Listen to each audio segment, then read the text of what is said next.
Evo Row.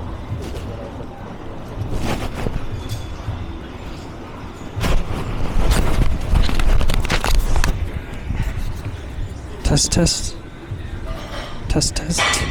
Test, test. Yep, prime Evo Row.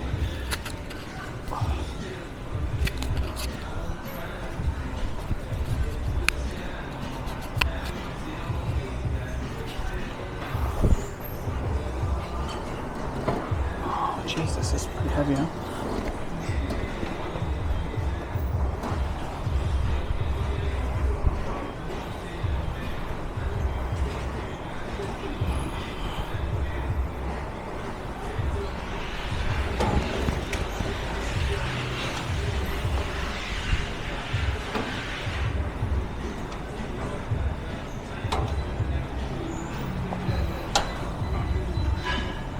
$265 stack, put on 190.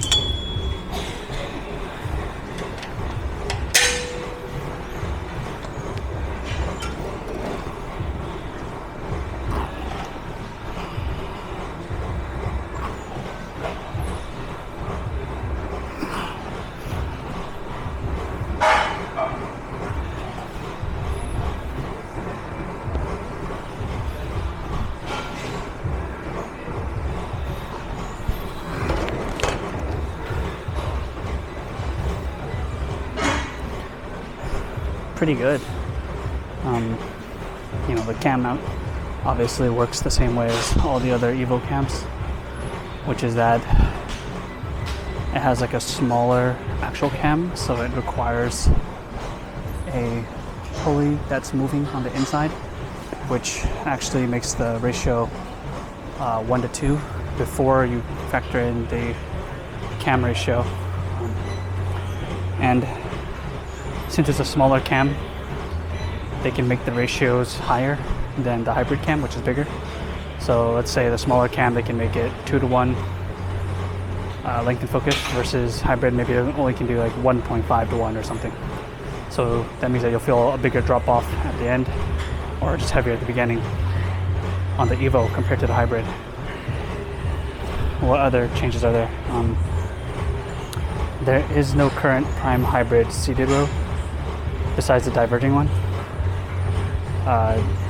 There's the old Strive seated one, non-diverging, selectorized. I have a couple of them. They're pretty cool, like in that they're not made anymore, but honestly they're not like S tier or anything at all. It's like, if you were like really prime pilled, maybe you say it's A, but I think it's like B tier, something like that, maybe B plus or something.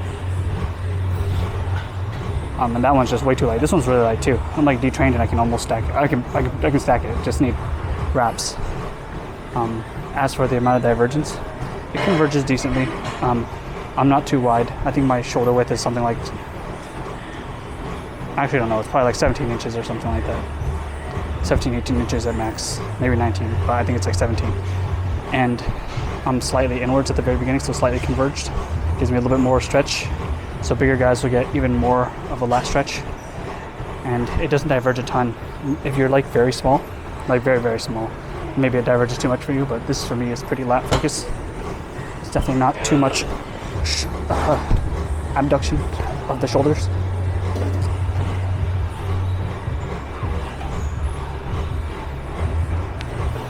You can force it to, actually. Okay, this is why. Basically, the arm you pull, it can swivel inwards. So even though there is a divergence, you don't have to follow along the line of the divergence of the machine. Because if you did, you would actually end up with a fair amount of shoulder abduction.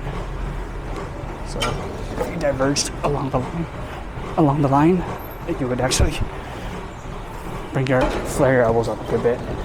But since it swivels at the very top, you can choose to keep the divergence low and arms closer to your side. Now what does that mean? For resistance profile, it means that you're no longer pulling along the fixed line. Now you're applying like a tangential force. So the resistance profile that you would normally encounter due to the cam is now altered. And that's unless you bias the side.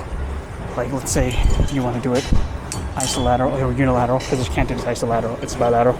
Let's say you want to do it unilateral, you can bias the side. You hit your lats like that without changing the angle of divergence too much. Actually, it's quite a lot.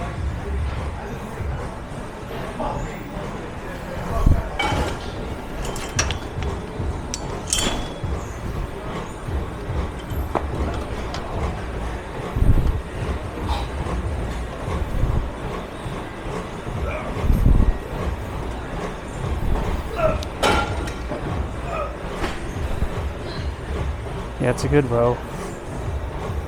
Probably put it in like the A- tier. Not in the GOAT tier, that's for sure. The prime seated diverging, the prime hybrid row. So the seated diverging one, that one's way better in my opinion. That one's more like a low row to like almost like a shrug at the top, at the very end. I mean, so that one in my opinion is way better like this. But this one is still very good in my opinion. It's just not worth buying new for me. I mean, I don't buy almost anything new, but these are my quick thoughts on this.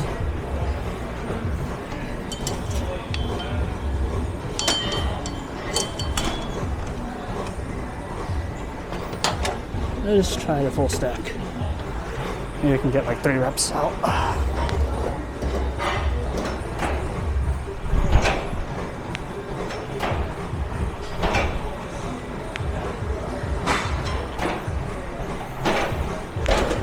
Not really. Oh, and it could definitely do with the foot brace as well. Like this kind of movement, it's very similar to the Cybex VR3, but this one diverges, Cybex does not. And then the Cybex has a foot peg, and this one does not. So just this one has obviously the better cam system than Cybex. Cybex would be like a B tier at best. Like a C, B tier average, above average, but not like that much. Whereas this is definitely above average. It's good, just not amazing.